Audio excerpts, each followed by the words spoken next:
আসসালামু আলাইকুম। এটা হচ্ছে DC circuit type 4 mix circuit Tesla volume 1 এর 4th এডিশনের ম্যাথ। এটা হচ্ছে এক্সাম্পল 8। আমাকে বের করতে হবে তিনটা ভোল্টেজ V1, অর্থাৎ আমাকে এই ভোল্টেজ বের করতে হবে V2 এই ভোল্টেজ এবং V3 এই ভোল্টেজ, এবং প্রত্যেকটা ভোল্টমিটারের ডিরেকশন দেওয়া আছে, তার মানে আমাকে ওই ডিরেকশনে বের করতে হবে। ওকে, তো আমি দেখতেছি V3 এইটার প্যারালালে লাগানো, একটা ভোল্ট সোর্সের প্যারালালে লাগানো।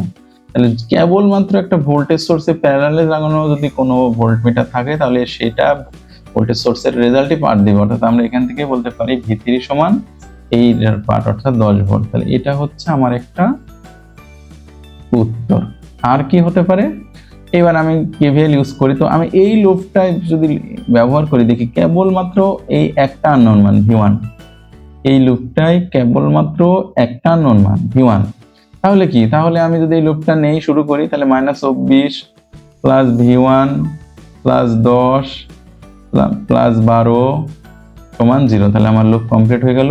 এই লুপ থেকে আমি ক্যালকুলেশন করলে V1 পাচ্ছি হচ্ছে 2 ভোল্ট। ওকে, তাহলে আমি V1 এর মানটাও পেয়ে গেলাম।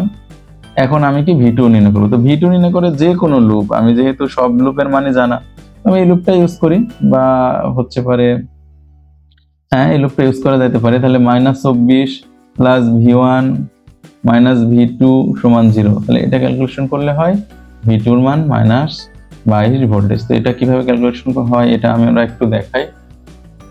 তো এটা দেখাবো, -24 প্লাস V1 এর মান x যোগ 10 প্লাস 12 ইকুয়াল 0।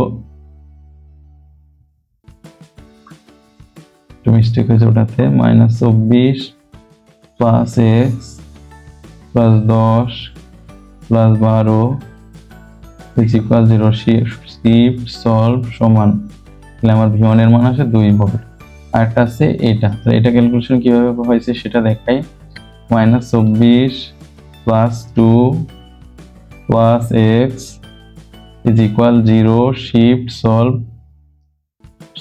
সলভ সমান, তাহলে V2 এর মান আছে 22 ভোল্ট।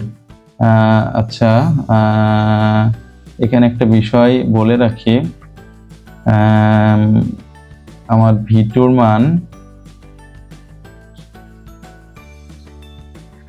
মান কিভাবে মাইনাস আসলো? আচ্ছা, V2 এর মান তো পজিটিভ আসার কথা। -24 প্লাস V1 -24 প্লাস V1, অর্থাৎ আমরা এখানে একটু মিস্টেক করছি, এখানে V1 মাইনাস হবে। তো এখানে যদি আমরা মাইনাস দিই, শিফট সলভ সমান করলে এবার মাইনাস আসে, তাহলে আমার V2 এর মান আসে -22 ভোল্ট। অর্থাৎ এই যে মাইনাসটা এখানে ভুলে প্লাস লিখছি। তো ঠিক আছে, হ্যাঁ, থ্যাংক ইউ সবাইকে। আসসালামু আলাইকুম। আপনাদের যদি কোনো জিজ্ঞাসা থাকে তাহলে আমাদের কমেন্ট বক্সে জানাতে পারেন। আসসালামু আলাইকুম।